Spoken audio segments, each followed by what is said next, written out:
Already நம்ம தமிழ் சினிமாவில் ஒருத்தர் ரொம்ப கஷ்டப்பட்டுட்டு இருக்காரு அரசியலுக்கு வந்து.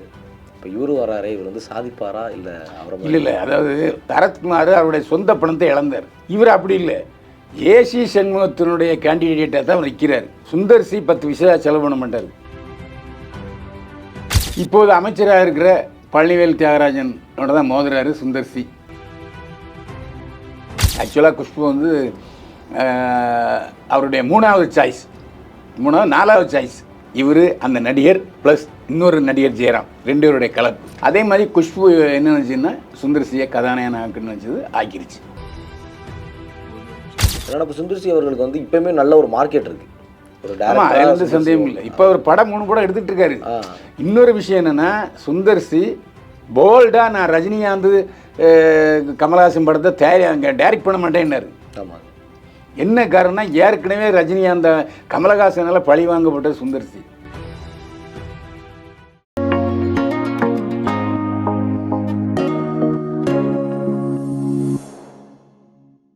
ஜெம் சினிமாஸ் நேயர்கள் வணக்கம், நான் உங்கள் விஜய் அபிஷேக். இன்னைக்கு நம்ம யார் கூட இருக்கோம்னு பார்த்தோம் அப்படின்னா, அதாவது எல்லாருக்கும் தெரிஞ்ச விஷயம் தான், மெய்யழகன் காம்போ. திரைப்பட நடிகர் விமர்சகராக இருக்கக்கூடிய பைல்வான் ரங்கநாதன் சார் கூட தான் இருக்கோம். சார் வணக்கம். என்னை வாழ வைத்துக் கொண்டிருக்கும் யூடியூப் சேனல் நேயர்களுக்கு நன்றியும் வணக்கமும். எப்படி சார் இருக்கீங்க? நல்லா இருக்கேன். Okay sir. முன்னாடிலாம் இப்படி, இப்போ வந்து சார் வந்து வாயிலே சொல்ல ஆரம்பிச்சிட்டார் நல்லா இருக்கேன் அப்படின்றது. இல்லை பரவாயில்ல, அது ஓகே தான். ஓகே சார், அதாவது விஜய் அவர்களை கடந்து இப்பொழுது சுந்தர் சி அவர்களும் வந்து அரசியலுக்குள்ளே குதிச்சிருக்கிறது. அதாவது புதிய நீதி கட்சி அப்படின்ற கட்சி என்டிஏ கூட்டணியில் வந்திருக்கு. இந்த ஒரு வேட்பாளரை வேறு அவர் நிற்க போகிறதா ஒரு தகவல் வந்திருக்கு.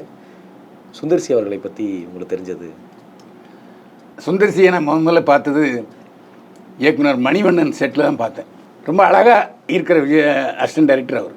பொதுவாக அசிஸ்டன்ட் டைரக்டர்லாம் கொஞ்சம் ஏப்ப சாப்பையாக தான் இருப்பாங்க. நீ பாருங்கள், டேரக்டர் எல்லாருமே பாருங்கள், பெரிய அழகாக இருக்க மாட்டாங்க. டேரக்டரில் ஒரு வித்தியாசமாக அழகாக இருந்தவர் அவர் தான். மணிவண்ணன் ஆசிரியர்னு அசிஸ்டன்ட் டைரக்டர். ஏன் அவன்கிட்ட ஏதாவது துட்டு கட்டானான்னு கேட்டார். சிரிச்சி இல்லை சார். அதுக்கப்புறம் அவர் படத்தில் ஒரு 4-5 படம் தான் நான் நடித்தேன். சமீபத்தில் தான் கே செல்வமணி, அவர் ரோஜாவோட செட்டில் ஆகிட்டார். ரோஜா எம்எல்ஏவாக இருந்தவங்க, மந்திரியாக இருந்தவங்க, இன்றைக்கி பெப்சி தலைவராக இருக்கார். அப்போது சமீபத்தில் புதிய நீதி கட்சியினுடைய கூட்டம் நடந்துச்சு. புதிய நீதி கட்சி தலைவர் யாருன்னா நம்ம சண்முகம், பெரிய கல்வி வள்ளல். அதாவது ஆரணியில் பார்த்திங்கன்னா இங்கேருந்து ஒரு 2 கிலோமீட்டருக்கு அவருக்கு காலேஜி, மெடிக்கல் காலேஜி, பாலிடெக்னிக்கு, ஆர்ட்ஸ் சயின்ஸ், இந்த பக்கம் ஸ்கூல்ஸ்னு பூரா அவருக்கு தான். இந்த சம்பாத்தியம் எப்படின்னா, ஆரணி சண்முகத்துக்கு ஏசி சண்முகம் எம்ஜிஆர் புரட்சித் தலைவருடைய கட்சியில் இருந்தார், எம்பியாக இருந்தார், எம்எல்ஏ இருந்தார். நல்ல ஒரு பல்காக சொத்துக்களை சேர்த்து அதை கல்வி வள்ளல் ஆகிட்டார். ஜேபிஆர் மாதிரி எம்ஜிஆர் நிறைய கல்வி வள்ளலை உருவாக்குனார், அதில் அவர் ஒருத்தர். அப்போது அவருக்கு வந்து கொஞ்சம் சினிமா ஆசை உண்டு, நிறைய நடிகர்களோட தொடர்புலாம் உண்டு. அவரும் முதலமைச்சர் ஸ்டாலின் மாதிரி விக் வச்சிருப்பார். ஓகே.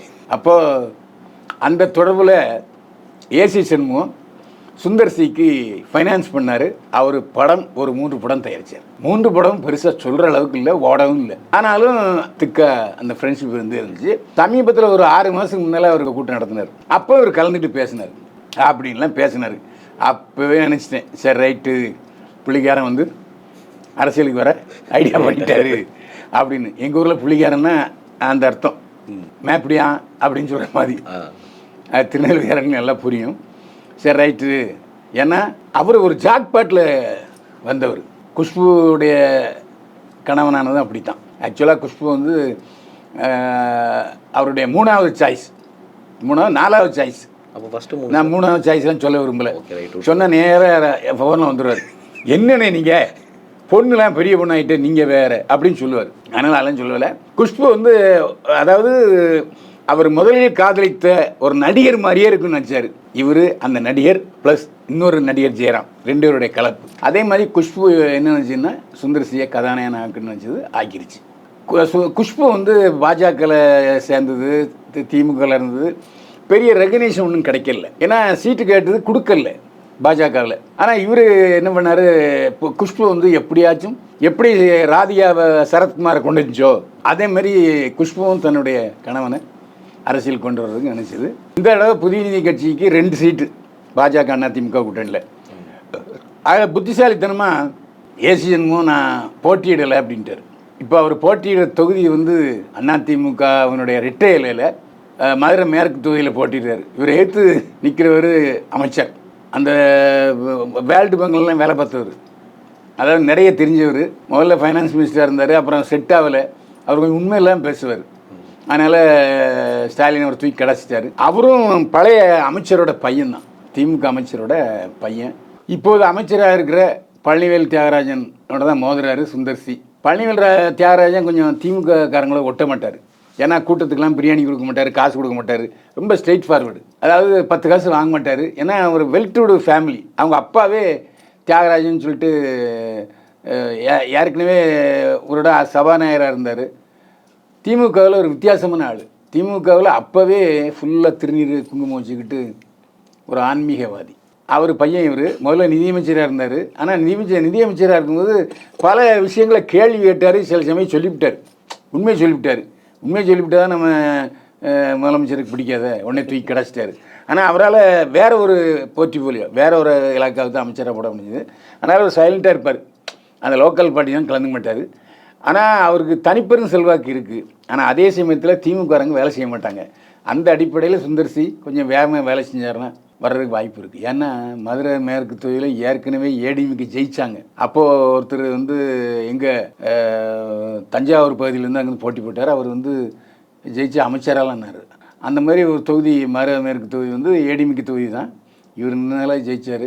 பல திமுககாரங்க அதில் தோத்த தொகுதி கொஞ்சம். ஆனால் என்ன நினைப்பாங்கன்னா, ஐயோ அவன் சினிமாக்காரன், அந்த ஆளுங்க போயிடுவான், இங்கே நமக்குலாம் ஒர்க் அவுட் பண்ண மாட்டாருங்கிற பிரச்சாரத்தை ஓவராக பண்ணி செலவு பண்ணுவாங்க. ஆனால் ஏசி ஜென்மும் இவருக்காக நல்லா செலவு பண்ணுவார். யாருக்காக? ஏன்னா அவருடைய கட்சி கேண்டிடேட்டு, அதுக்காக சுந்தர் சி செலவு பண்ணுவார். கொஞ்சம் பிரச்சாரம் கொஞ்சம் டஃப்பாக இருக்கும். குஷ்பும் போய் தன்னுடைய கணவனுக்காக வேலை செய்வாங்க. இந்த தொகுதி இந்த சமயத்தில் ஒரு தீவிரமாக வேலை செஞ்சால் சுந்தர் சிக்கு எம்எல்ஏ ஆகிற வாய்ப்பு இருக்குது. ஏன்னா இப்போ சுந்தர் சி அவர்களுக்கு இப்போயுமே நல்ல ஒரு மார்க்கெட் இருக்குது. ஆமாம், அதில் எந்த சந்தேகமும் இல்லை. இப்போ ஒரு படம் 3 படம் எடுத்துகிட்டு இருக்காரு. இன்னொரு விஷயம் என்னென்னா, சுந்தர் சி போல்டாக நான் ரஜினிகாந்த் கமல்ஹாசன் படத்தை அங்கே டைரக்ட் பண்ண மாட்டேன்னாரு. ஆமாம். என்ன காரணம்னா, ஏற்கனவே ரஜினிகாந்த கமலஹாசனால் பழி வாங்கப்பட்ட சுந்தர் சி. கமல்ஹாசன் படத்தை ஒன்று சுந்தர் சி டைரக்ட் பண்ணிவிட்டு அற்ற ஃப்ளாப்பு. அதுக்கப்புறம் சுந்தர் சி ஒரு வருஷம் வீட்டில் உட்காந்துருந்தார். பல வெற்றி படங்களை கொடுத்த சுந்தர் சி கமலஹாசனால் அன்பே சிவம்னு சொல்லிட்டாங்க, வீட்டில் உட்காந்தார். அதுக்கப்புறம் மறுபடியும் எழுந்து அவர் வந்தார் அவருடைய திறமையினால். அதனால் பார்த்தாரு கமலஹாசன்ட்டு வேலை செய்ய முடியும்னு சொல்லிட்டு அவர் மாட்டேன்ட்டார். ஆனால் அவர் 2வது படங்கள் நிறையா பிஸியாக இருக்கார். அந்த மாதிரி ஒரு போல்டு டைப் அவர். ஆல்ரெடி நம்ம தமிழ் சினிமாவில் ஒருத்தர் ரொம்ப கஷ்டப்பட்டு இருக்காரு அரசியலுக்கு. இப்போ இவரு வராரே, இவர் சாதிப்பாரா இல்லை அவரை? இல்லை, அதாவது சரத்குமார் அவருடைய சொந்த பணத்தை இழந்தார். இவர் அப்படி இல்லை, ஏசி சண்முகத்தினுடைய கேண்டிடேட்டாக தான் அவர் நிற்கிறார். சுந்தர் சி 10 விஷயம் செலவு பண்ண மாட்டார், ஏசி சண்முகம் செலவு பண்ணுவார். ஏன்னா அவர்கிட்ட அவ்வளோ பணம் இருக்குது. எனக்கு அவரை பற்றி பர்சனலாக தெரியும். Okay sir. அதே மாதிரி சுந்தர் சி அவர்களுக்கு எப்பவுமே நல்ல மார்க்கெட் இருக்கு. அவர் ஏன் இல்லை, அவர் ஜென்டில்மேன். அதாவது எந்த வித அப்பழுக்கற்ற ஆள். கொஞ்சம் லுக்கும் நல்லா இருக்கும். பழனிவேல் தியாகராஜ் மாதிரியே நல்ல பல இருக்கும். ஆமாம். அதனால் சரி, ஏதோ நடிகர் வேறு, அதனால் வாய்ப்பு இல்லைன்னு சொல்ல முடியாது. ஓகே சார், ரொம்பவே சூப்பராக பேசணும். மறுபடியும் இன்னொரு நாள் நம்ம சந்திக்கலாம் சார். நன்றி. மீண்டும் சந்திப்போம். வாழ்க வளமுடன்.